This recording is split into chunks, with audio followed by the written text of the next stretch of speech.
More than the other symphonies, perhaps more than any other work by Beethoven, the Fifth Symphony has come to represent what is regarded as quintessential Beethoven: intense, concentrated, and powerfully direct. The opening motive, with its characteristic rhythm, became so well known that musicians who came after Beethoven would quote it as an homage,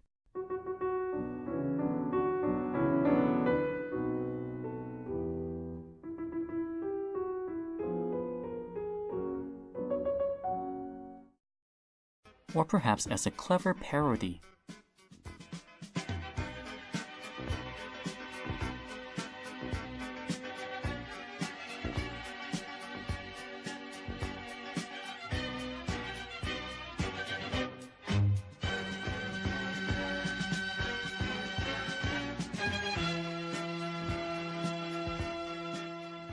Well, whether admired or parodied, one thing is for sure: this work seldom receives indifference, and that, I think, is a measure of its greatness. Early listeners were already aware of this symphony's expressive power. E.T.A. Hoffmann, in his famous 1810 review of the symphony, said that the music sets in motion the machinery of awe, of fear, of terror, of pain, and awakens that infinite yearning which is the essence of Romanticism. Beethoven completed both the Fifth and Sixth Symphonies in 1808, and they were premiered at the Theater an der Wien on December 22nd of that year, along with the Fourth Piano Concerto. Though not made explicit, Beethoven probably had some dramatic scenario in mind for the Fifth Symphony. The overall trajectory from C minor to C major is often interpreted as a progression from darkness to light, as a triumph over adversity. The first movement is cast in a concise and conventional sonata form. Throughout, we can sense that everything has been pared down to its essentials, and because of this, every gesture seems to be imbued with an elemental power.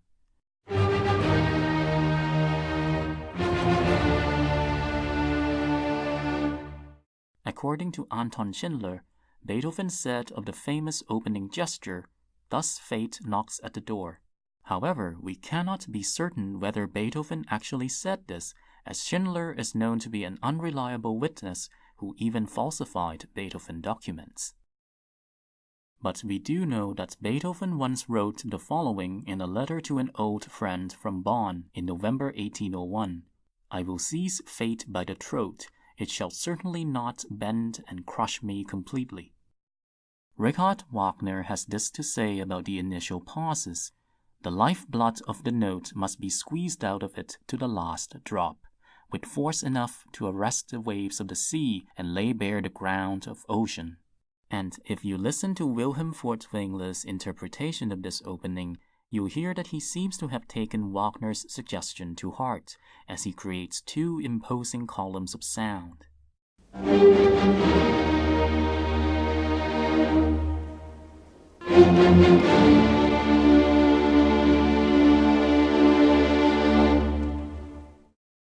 Beethoven sketched the Fate motive in 1803, and this sketch shows that from the outset he intended to use the motive in a relentless, propulsive manner.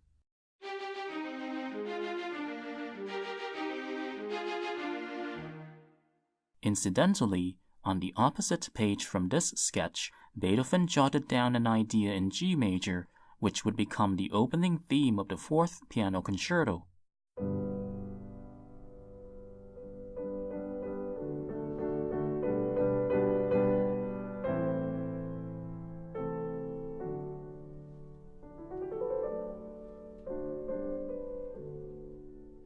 What's remarkable here is that these sketches seem to demonstrate that two strikingly different works, as the Fifth Symphony and the Fourth Piano Concerto, are in fact derived from the same rhythmic cell. The opening motive is all-pervasive, integrating this movement and indeed the entire symphony. Note also that the pitches are tonally ambiguous. After all, we could be in E-flat major rather than C minor.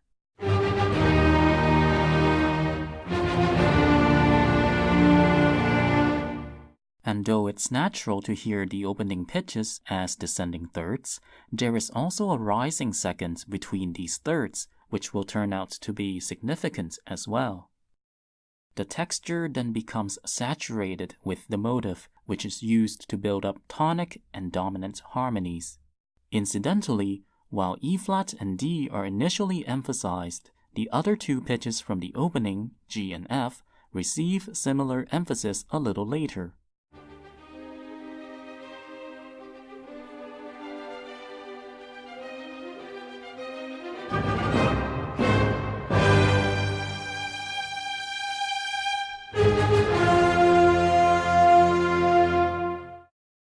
The horns announce the subordinate theme with a figure that is derived from the fate motive by stretching the falling thirds into falling fifths while maintaining the ascending E-flat to F motion.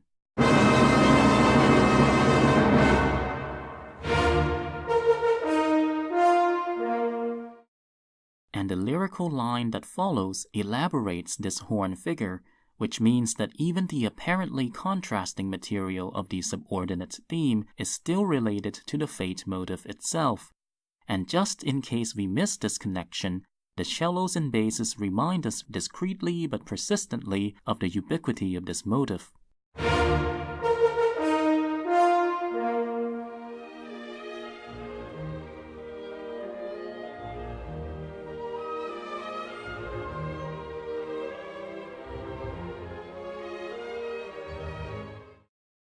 Harmonically, much of the development section is not very adventurous.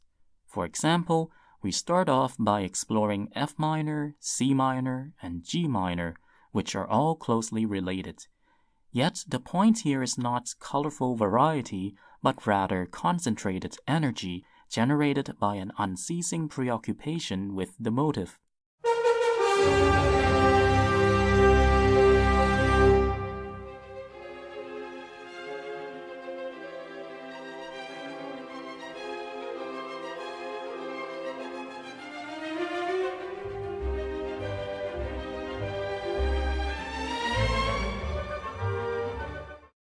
This preoccupation intensifies into long, furious strings of repeated diminished seventh chords.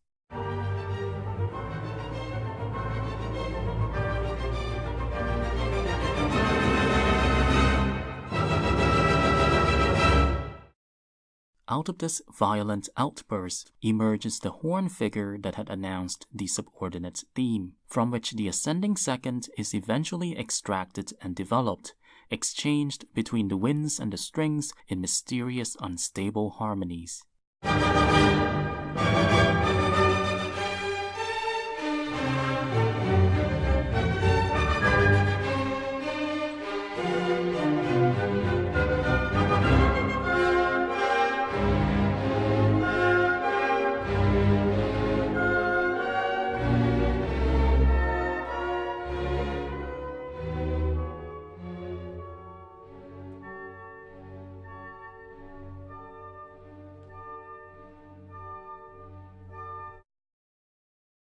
The retransition is curious in that there is no clear dominant preparation, and the recapitulation is upon us before we know it.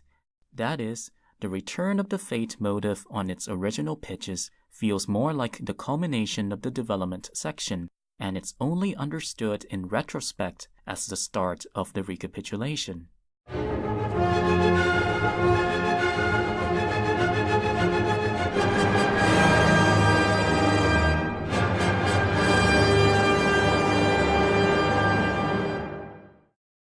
One notable feature in the recapitulation is the poignant oboe cadenza in measure 268, marked Adagio.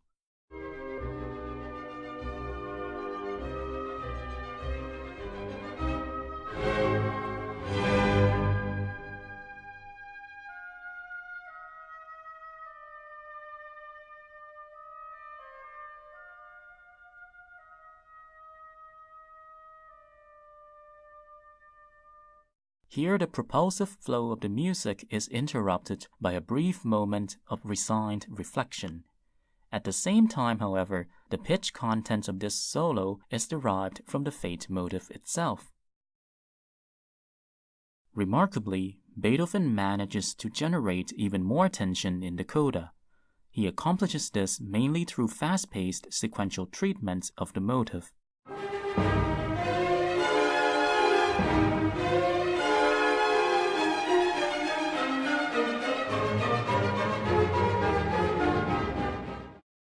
The distinctive color of the oboe returns near the end of the movement, just after the Fate motive makes its last forceful appearance on its original pitches. But here the oboe struggles to be heard, and it's ultimately overpowered, like a frail figure that is swallowed up by a merciless storm.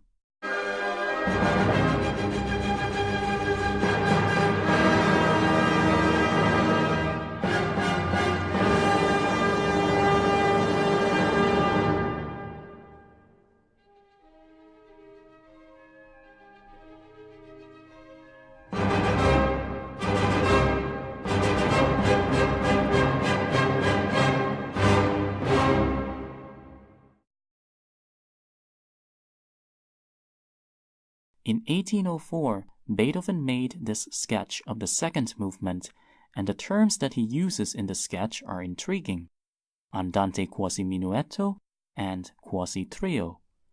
It appears that he was thinking of a slow movement that features the juxtaposition of contrasting sections like in the minuet. The movement would eventually take shape as a double variation. Two contrasting themes are presented in alternation, with each theme becoming elaborated or altered at its recurrence. Theme A is in A-flat major, with a memorable tunefulness that offers some comfort after the violent energy of the first movement. The melody already emphasizes the pitch C to help prepare the listener for theme B, which will actually modulate to C major.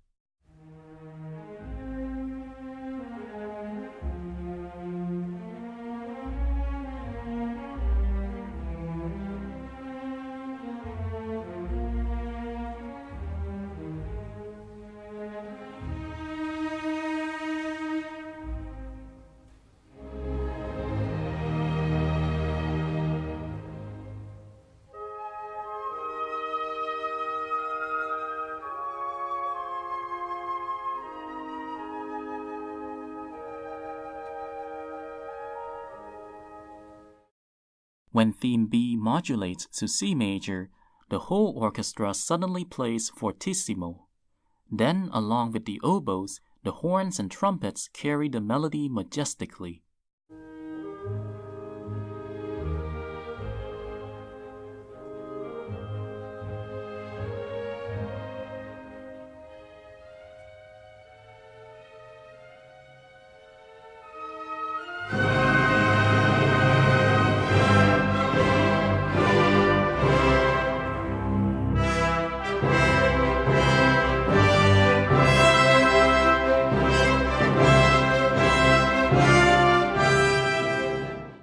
But this resplendent moment proves short-lived.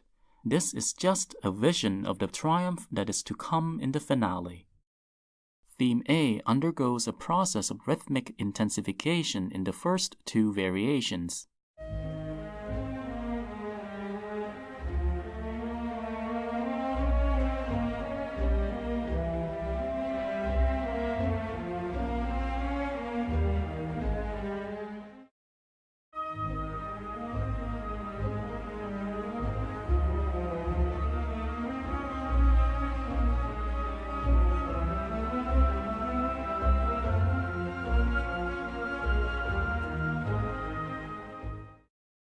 And the accompaniment to theme B goes through the same process as well.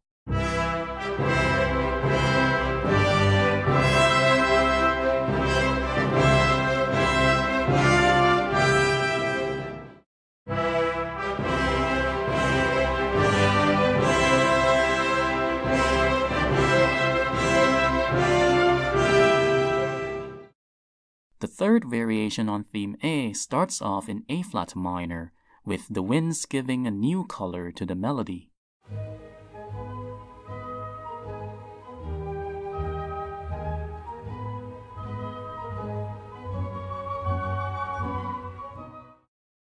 Later, the variation turns gloriously to the tonic major, featuring canonic treatment between the violins and the winds. This is the expressive high point of the movement.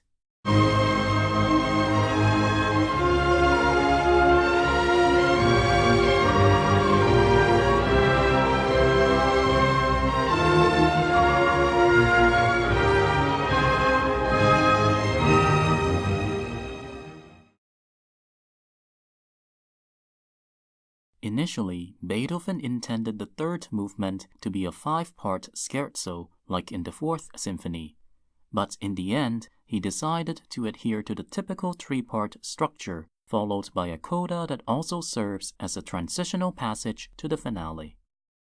Like the second movement, the scherzo alternates 2 contrasting themes.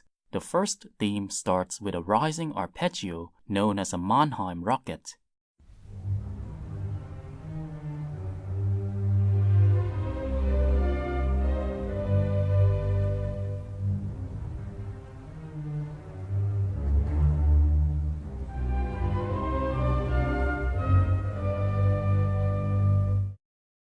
This idea is derived from the opening theme from the finale of Mozart's Symphony No. 40 in G minor, which similarly features a Mannheim rocket.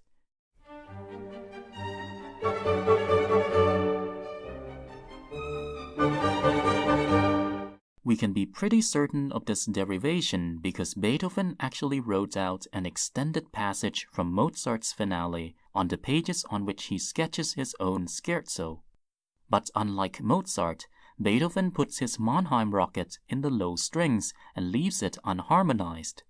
The resulting effect is more mysterious, perhaps even spooky. In stark contrast to the nebulous foreboding of the opening theme, the horns present the forceful second theme in measure 19, driven by the relentless rhythm of the Fate motive.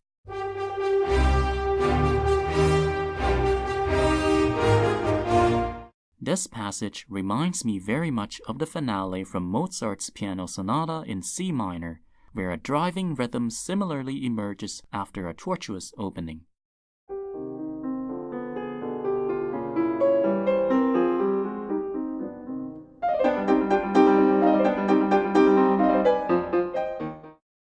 Later, the 2 themes are combined.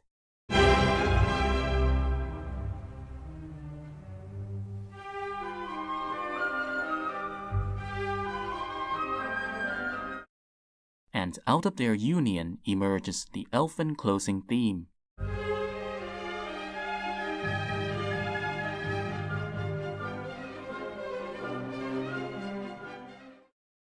The trio is a complete contrast to the scherzo, presenting an energetic line in C major that is treated contrapuntally. The ascending figures in the running 8th notes look ahead to the jubilant finale.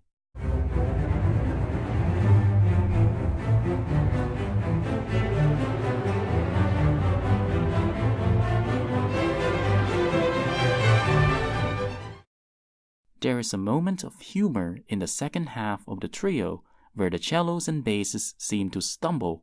The joke here seems to be that the lower strings can sometimes find it difficult to play fast running notes.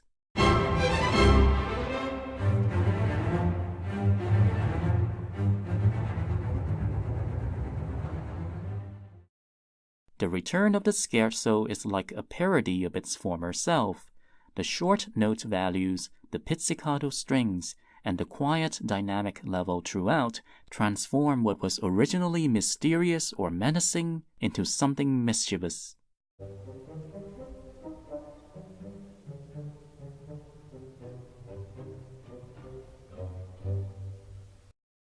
The coda begins with a quiet, deceptive cadence.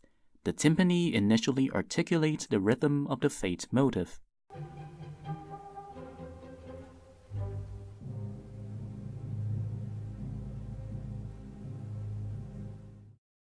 And the motive eventually morphs into a steady pulsation filled with anticipation.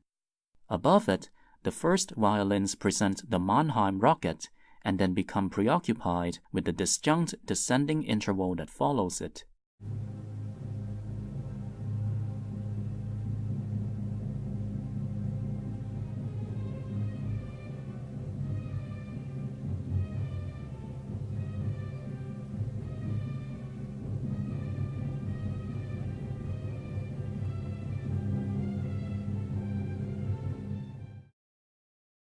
Interestingly, Beethoven makes use of a technique called isorhythm, whereby a pattern of pitches is set to a rhythmic pattern that may not always be in sync with it.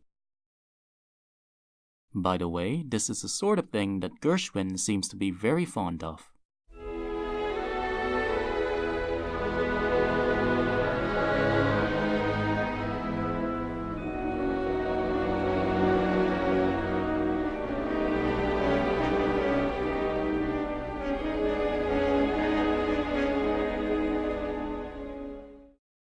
The first violins drift higher and higher as the music builds to a dominant seventh chord in full orchestra, which then resolves emphatically into the C major finale.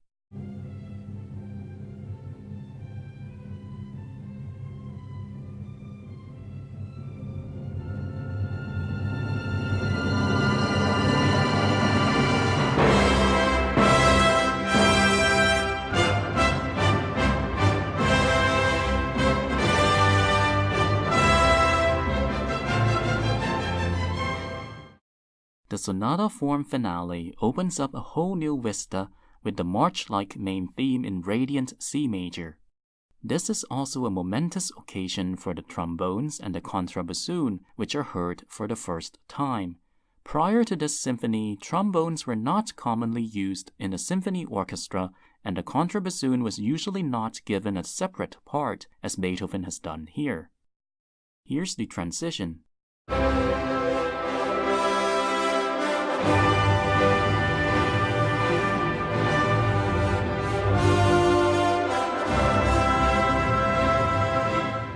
If you're familiar with the slow movement of Mozart's Jupiter Symphony, you may notice some melodic similarities.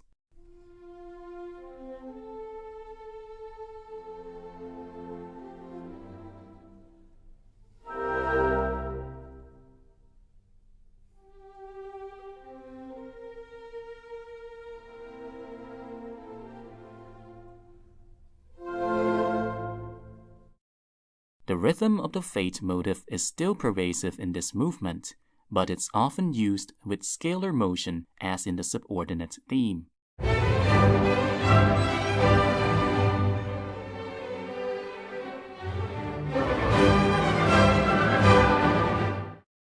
The closing theme also contains a hint of the Fate motive, which will become even more prominent when this material reappears in the coda.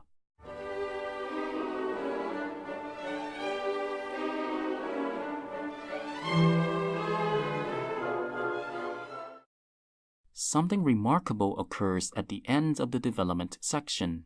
After emphatically standing on the dominant for some time, we expect the main theme to arrive gloriously in the tonic.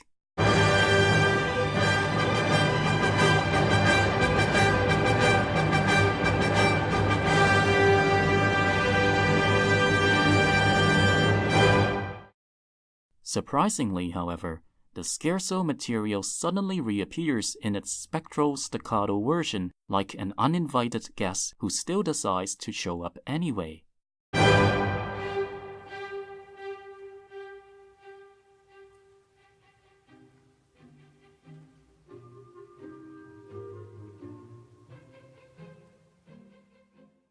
This interpolation reflects the kind of cyclic thinking more typical of the fantasia. But this ghostly reminder of C minor does not trouble us for long. It is obliterated by the triumphant return of the main theme, which feels all the more satisfying precisely because we've just been reminded of the dark force that we triumph over.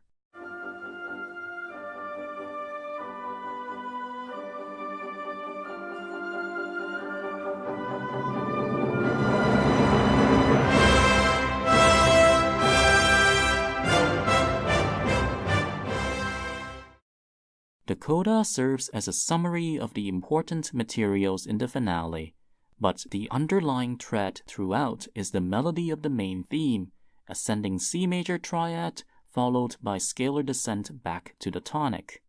The coda can be analyzed in two parts. The first part is based on the transitional material, now altered to give the main pitches as C, E, G, the ascending tonic triad.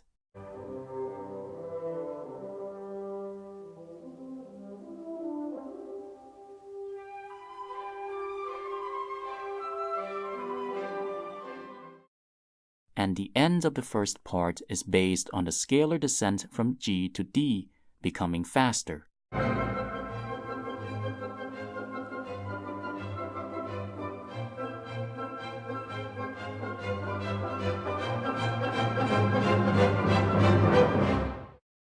The second part of the coda is marked presto. It's based on the closing theme with the fate motive in the bass. At the same time, the large-scale motion here is again derived from the main theme.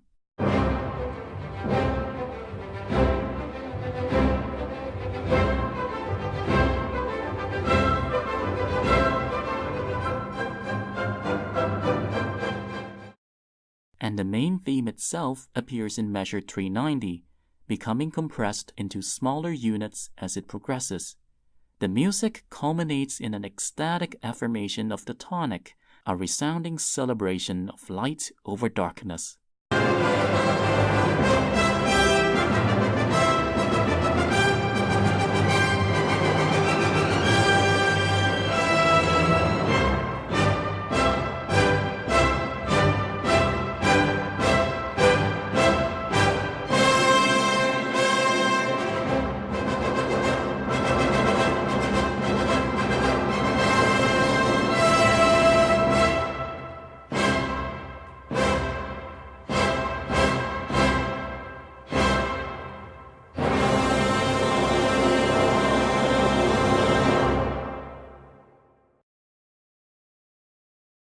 Thanks for watching.